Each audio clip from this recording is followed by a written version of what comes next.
नमस्कार दोस्तों, स्वागत है आपका। आज आपको जीवन की एक बहुत अनमोल सीख देगी और यह सुनने के बाद आप जीवन में कभी हार नहीं मानोगे। इससे पहले कि आप इस कहानी में खो जाएं, कृपया करके इस चैनल को सब्सक्राइब कर दें और बेल आइकन का बटन दबाना न भूलें। तो आइए सुनते हैं। एक समय की बात है, गौतम बुद्ध के हजारों शिष्य उनके पास अध्ययन करने आते थे। गौतम बुद्ध से जब भी कोई चीज़ से ज्ञान प्राप्त कर लेता था, तब उसे किसी दिशा में लोगों को जागरूक करने तथा शिक्षा देने के लिए भेज दिया करते थे। बुद्ध का एक शिष्य बुद्ध के आश्रम में लगभग 6 सालों से था।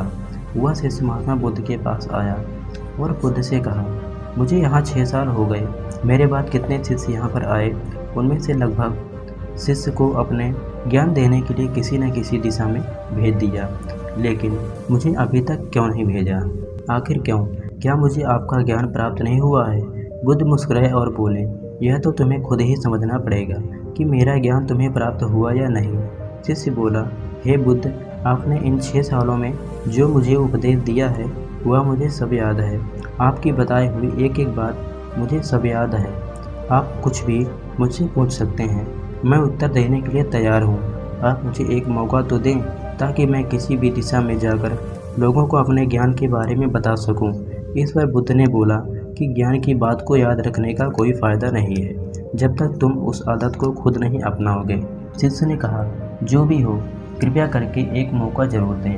आप मुझ पर भरोसा रखें। मैं सभी को अपने ज्ञान से प्रभावित कर सकता हूँ। मैं लोगों को ऐसी बातें बता सकता हूँ जिससे लोगों के जीवन में शांति आ जाएगी और वह अपना शांतिपूर्ण जीवन जी पाएंगे। तो बुद्ध ने कहा, अभी तुम तैयार नहीं हो। जब तुम उसके लिए तैयार हो जाओगे तो फिर मैं तुम्हें खुद ही किसी दिशा में जाने के लिए बोल दूंगा। शिष्य ने कहा, क्या आपने मुझे इन 6 वर्षों में इतना भी ज्ञान नहीं दिया कि मैं किसी को प्रभावित न कर पाऊँ? बुद्ध ने कहा, ठीक है, तुम पूर्व दिशा में चले जाओ। वहाँ एक गांव मिलेगा, वहाँ से भिक्षा मांग कर लाना और अपने ज्ञान से लोगों की मदद करना। कल सुबह तुम वहाँ अकेले जाना और शाम में आकर मुझे बताना कि तुमने लोगों की सहायता कैसे की।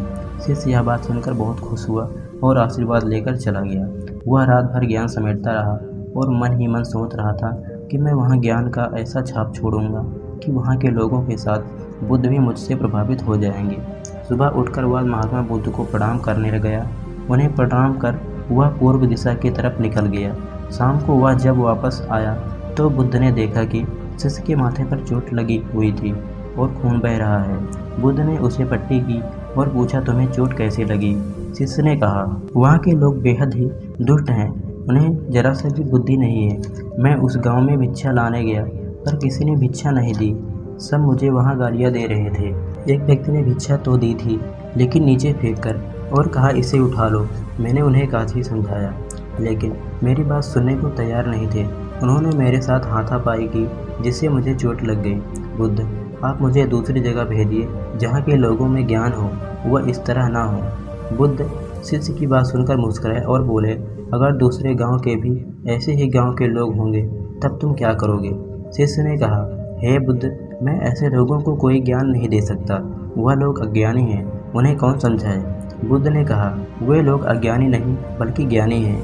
उनके पास बहुत ज्ञान है परंतु उनके पास खुद का ज्ञान है। अब अगर तुम किसी दूसरे के ज्ञान को चोट पहुंचाओगे तो वह कुछ तो कहेंगे ही। तुम्हें ऐसे लोग को हर जगह मिलेंगे, तब तुम अपने ज्ञान उन्हें कैसे दोगे? बुद्ध ने कहा, आज तुम आराम कर लो, कल शाम को मेरे पास आना। शिष्य बुद्ध को प्रणाम करके चला गया। अगली शाम जब वह वापस बुद्ध के पास आया तब वहाँ बुद्ध के एक और शिष्य मौजूद थे। उनके हाथ में भी चोट लगी हुई थी। बुद्ध ने शिष्य के हाथ पर चोट देख उस पर पट्टी की और उससे पूछा, तुम्हें यह चोट कैसे लगी?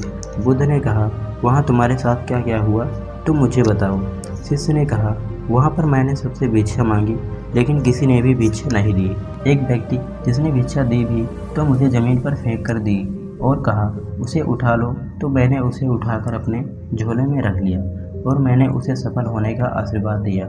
तब उस व्यक्ति ने मुझसे कहा, आप बड़े अजीब लगते हो, मैं आपका अपमान कर रहा हूँ और आप मुझे आशीर्वाद दे रहे हो।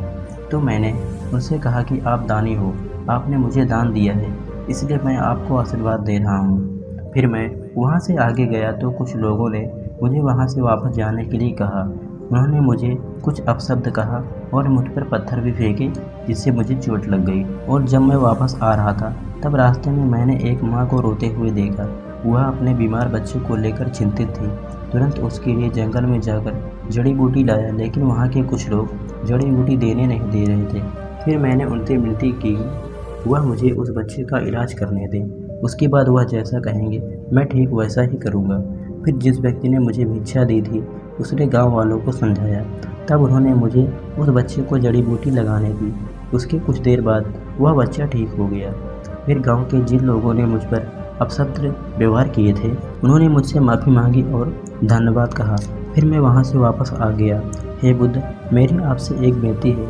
उस गांव के लोग बहुत भोले भाले हैं। क्या मैं रोज़ उसी गांव में जाकर भिक्षा मांग सकता हूँ? यह सभी बातें पहला शिष्य खड़ा होकर बड़े ध्यान से सुन रहा था। उसने यह सुनते ही बुद्ध के चरणों में जाकर गिर गया।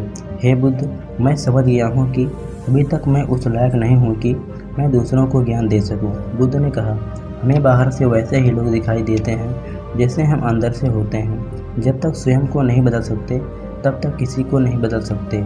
खुद में बदलाव लाना ही ज़रूरी है। अपने आप में बदलाव लाकर ही इस दुनिया को आप जीत सकते हैं। तो दोस्तों, आपको यह कहानी कैसी लगी कमेंट में ज़रूर बताएं। तो मिलते हैं अगले वीडियो में, तब तक के लिए धन्यवाद।